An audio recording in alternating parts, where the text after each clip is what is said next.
Чтобы построить эту автомагистраль, понадобилось около 12 лет. И вот с 1 июня дорога будет открыта. Чем она уникальна и почему ее называют одним из самых масштабных проектов в Центральной Азии?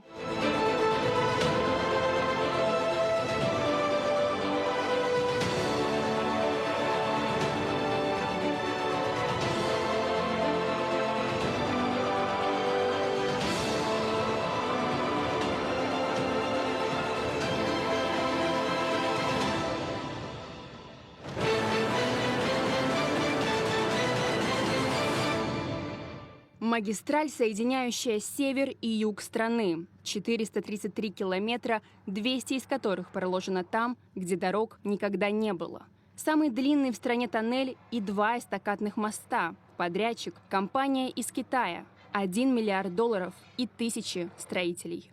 Новая трасса связывает южные области с Иссык-Кулем по маршруту Балыкчи, Кочкор, Орал, Казарман, Манас. Длина дороги сократилась вдвое по сравнению со старой. Теперь с Манаса до Балыкчи можно доехать за 6 часов, вместо прежних – 12. Мененки саат 6-дан кечки 8-ге чейин убактылуу ачып атабыз. Бул жолдо бүгүнкү күнү бардык жол белгилери коюлган. Андан сырткары информациялык электрондук панодон 5 жерге коюлду. Бул деген значит жүргүнчүлөргө ыңгайлуу шартты түзөт. Ошол учурдагы жолдун абалын билип турушат. Буга чейин бул жолду салганда шашылыш түрдө салынып, коопсуздук жагы каралбай калган. Бүгүнкү күндө урматтуу президентибиз Садыр Нуркожоевичтин тапшырмасынын негизинде 5 сооруженияга 5 миллиард сомдун тегерегинде акча бөлүнүп берилди. В текущем году дорога будет доступна для автомобилистов только в летний-осенний период, с июня по ноябрь. Полноценное круглосуточное функционирование в течение всего года начнется в 2028 году. Над рекой Нарын на трассе раскинулись эстакадные мосты общей протяженностью почти 1,5 километра. Высота их опор достигает 86 метров. 40 возвышаются над землей, а еще 46 уходят под землю. Пролеты по длине составляют 30 метров. Таким образом, они были построены для пропуска лавин, селевых потоков и будущего строительства ГЭС. В настоящее время на автодороге продолжаются работы по усилению безопасности, включая строительство защитных сооружений. Например, эти будут в высоту 4 метра. На других участках дороги также продолжаются работы, но движению транспорта они не мешают. Например, сейчас строят контрольно-пропускной пункт на пути к тоннелю. По данным министерства, плата за проезд через него будет различаться в зависимости от типа и категории транспорта и составит от 100 до 5000 сомов. У большинства людей уже возникают вопросы и о том, как скоро дорога будет нуждаться в ремонтных работах. Альтернативная дорога север-юг построена с расчетом на 11,5 тонн на ось.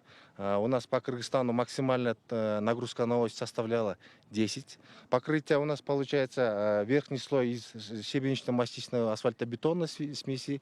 Она технология из германская. Вот на состав специальные вещества добавляются. Это адгезия, вот специальные средства, которые усиливают на нагрузку. И вот получается, если обычный асфальт, битум, разлагается на более 53 или 56 градусов Цельсия, а шима, получается, у нее температурный износ на более высокий рассчитанный. Еще одним впечатляющим объектом новой автодороги стал тоннель, который пробурили сквозь Ферганский хребет. Длина тоннеля составляет почти 4 километра, ширина от 10 до 14 метров, а высота более 8,5 метров. Алмазбек Кыпчакбаев – инженер по технадзору. На объекте работает с 2022 года. Несколько лет назад повышал квалификацию в Китае, где изучал передовые технологии эксплуатации тоннелей. Данный туннель оснащен современными датчиками, которые отвечают за показатели углекислого газа, содержания азота, влажности. Как может быть, задымленность сразу среагировала. Как только превысила норму, В подобных экстренных ситуациях автоматически включается не только сигнализация, но и вентиляция, а в диспетчерскую поступает сигнал. К слову, экстренный сигнал звучит на 3 языках – кыргызском, русском и английском. Вместе с Алмазбеком мы смогли спуститься и в штольню тоннеля. Как вы могли заметить, штольня находится гораздо ниже уровнем, чем туннель. Чтобы люди могли безопасно выйти, существует 12 проходов в штольню с туннеля. 12 сбоек по всему туннелю, через каждые 300 метров находятся такие вот проходы, как вы могли заметить.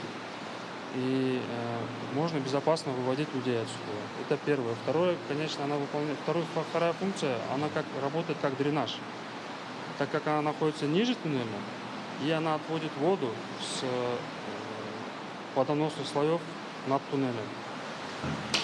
Также, как в туннеле, так и в сервисной штольне имеются пожарные гидранты, датчики, телефоны, которые все связаны с операторской, которая находится с северной стороны на портале туннеля. Власти рассчитывают, что новая транспортная артерия сократит расходы на пассажирские и грузовые перевозки из южных регионов в Нарынскую, Чуйскую, Иссыкульскую и Таласскую области, облегчит доступ к месторождениям и ГЭС, а также будет способствовать развитию туризма. При этом каждому участнику дорожного движения важно помнить, трасса проходит через сложную горную местность, и даже на самой современной дороге нельзя терять бдительность. Ангелина Булатова, Номад ТВ.